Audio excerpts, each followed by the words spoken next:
So, my name is Christina. I'm a photographer and photography educator. And in this series of videos, I will be reviewing images produced by you guys and other photographers. And it's called What's Wrong with My Picture. So, I would like to give a critical eye and feedback to what can be improved to make these images better. So, hopefully, you will find it helpful. And today I'm going to start with a series of my own images that I shot back in 2014. This was a story for a Fantastics magazine called Origami Life. And the idea behind the story was to create this paper world and different set designs.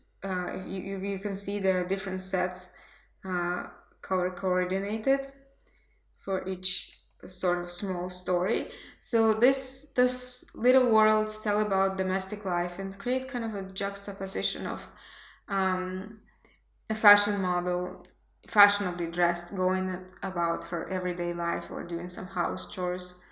So that was the idea, and I worked with a team. There was a set designer who collaborated with me and based on my sketches created all these sets and different things that she could be doing around her house. And there was of course a stylist, a wardrobe stylist, and hair and makeup who also collaborated with me. So these are all the components that go into the final picture, all the team effort elements produced by each member of the team, make their input in the final result. And your role as a photographer to actually coordinate everyone and make sure that the initial idea, the story that you're telling, the elements of the story all fall into one picture and do not pull picture apart, basically, right? So the thing that I would change now is probably this element and this element. Although I really like the dress, I think it also looks quite graphic, and I like the juxtaposition between the green and the red. But I think these flowery elements and the shiny shoes don't really go with the story, with that minimalistic origami style, that clean Scandinavian or Japanese style. I feel like it's slightly out of place, as well as the hair looking quite romantic. These details are not quite from the same world. I hope you understand what I mean, but basically, if you can't see elements like that, it means that your eye is just not trained enough. And that was probably my issue back in the day, or maybe I just was rushing it and trying, because it was a big shoot. There was a lot of details to keep in mind. That's still not an excuse, of course, but just looking back, why I overlooked this detail, either I couldn't see or I didn't have time to see. Another thing is also my fault, and I'm critical of myself here, is the pose. So this kind of posture that makes her very active, and putting her one foot out, the other the hand on the hip. And I mean, it comes naturally when you're standing there with a vacuum cleaner, but I feel like it's still a little too forced and a little too posy. I would like her to be more casual, because she's in her own home, right? She's doing some house chores. Why is she posing so much? This is not a catalog shoot. So again, my bad. Should have directed her better, should have come up with something else on set. Maybe had more references to inspire the model and give her some other ideas. Another thing, like, you shouldn't rely too much on your model. Even if the model is very experienced, sometimes it's even worse than when the model is experienced. And I'm not saying that it's applicable to all the models, but sometimes when you shoot a lot of catalog, a lot of commercial work, you kind of stick to the same poses, and it's definitely not your fault. You think that these poses work, and when the concept is so different from the kind of work that you used to be doing, you need to be inspired, right? This is the photographer's job. Show me other poses. Otherwise, I can do what I know how to do. Let's move on to the next shot. You can see that this one is a blue color palette here. And slightly different mood, maybe not so vibrant and positive, maybe slightly chill. And I quite like her walking here and a more relaxed kind of movement. I wish her gaze was a little bit even more relaxed here, and maybe her arm not so straight and then more. Again, I want the movement, I want the natural pose in here, but not this frozen, completely frozen moment as she put her foot back and stood there just, for me to capture the shot. So just a little bit of a more natural, more relaxed. It's not the worst that could happen here, and I liked it much better than in the red shot in the very beginning. But still could be tweaked a little bit. Also, what I don't like is these clothing elements that were supposed to be just hanging on the clothing rack, um, but they are too much on a display. Like, I understand if it was, for example, a catalog or a campaign for some brand, and they wanted to, the client, for example, if it was shot for a client, they wanted to display their new collection, this would have worked totally. But since it's an editorial shoot, it's more an inspiring kind of story. It shouldn't be so much into the viewer's face. So that's why I would have turned this, and I would have probably added a couple more pieces here just to make it look a little bit more casual. Uh, in terms of her clothes here, I also feel like she's overdressed. Hard to explain, but I actually quite like the makeup here. Not sure about the earring there and the hair piece over here, but I think it's a minor issue.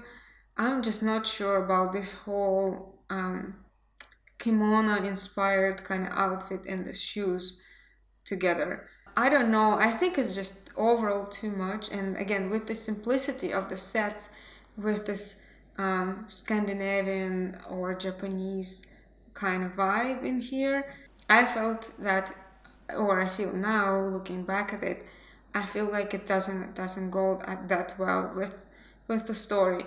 So I think maybe a more modest looking designer pieces, maybe some more subdued colors or linen fabrics or something completely different. So right now, to me, she's just too much, and that's my opinion, right? As an art director, like if it was somebody else shooting this, maybe they would like this vibrant colors, maybe they would have liked this style. But to me, knowing what the story was about, I would change some things over.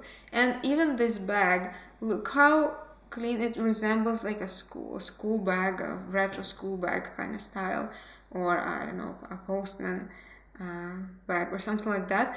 So I would, just even based on this bag, I would dress her differently. Maybe she's wearing some, I don't know, some more simple plaid skirt or some jeans or something.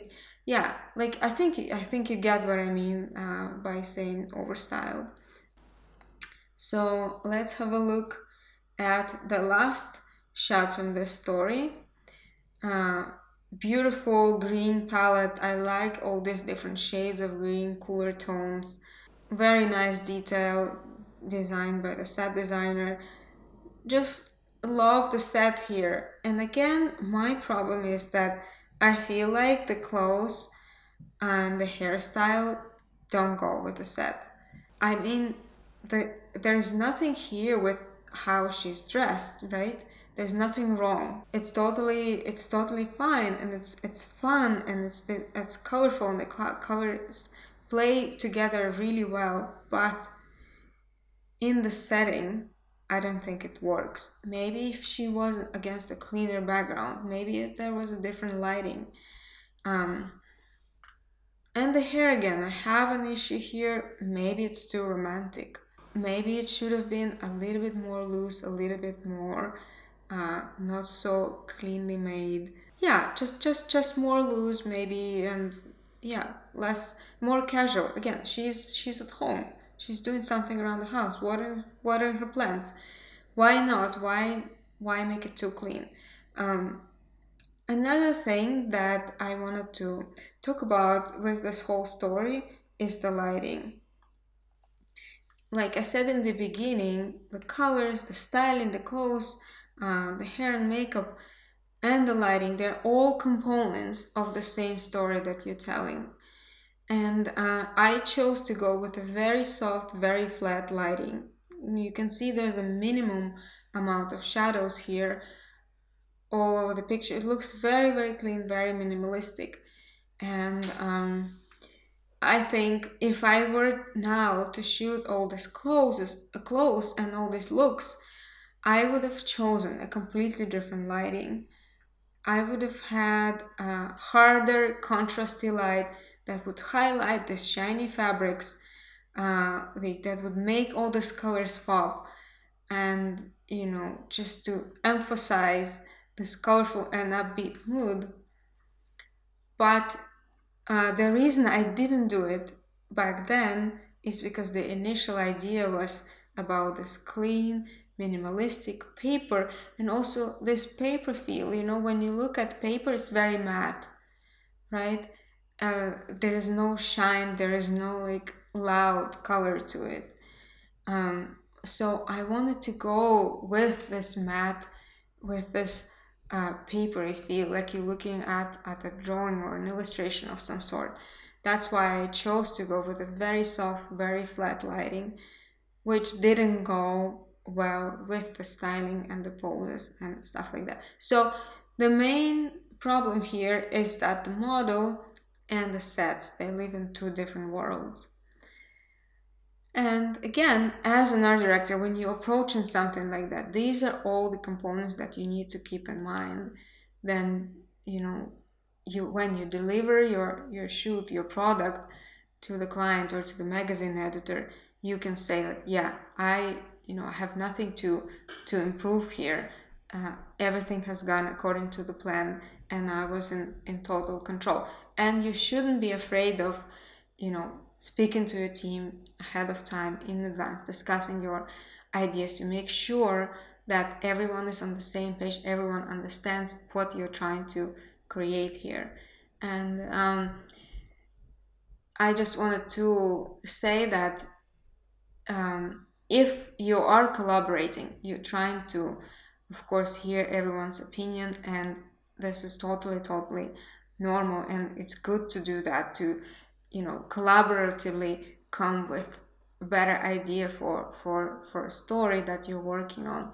But it has to happen in advance, not on set when they're already close, broad of specific style and there's nothing to choose from, and things like that. Or if the idea actually comes from your stylist, then you go with their idea, and you try and make the best out of it, and you become kind of a collaborator with the stylist and lead and being led by their idea. But in the case when you already have had your own idea, and then you brought in the other team members, then you have to make sure that everyone's on the same page. Well, I hope it was quite interesting and you learned something from this. Please feel free to submit your own images. As you can see, I'm not very harsh on critiquing them, but at the same time, I try to provide you with the most honest advice, and based on my own experience in the industry, on the feedback that I heard from people that I've been working with over the years. And hopefully it will help you grow. Please like and subscribe. Subscribe to my YouTube and my IGTV channel. And if you would like to support me, please also subscribe to me on Patreon. Thank you.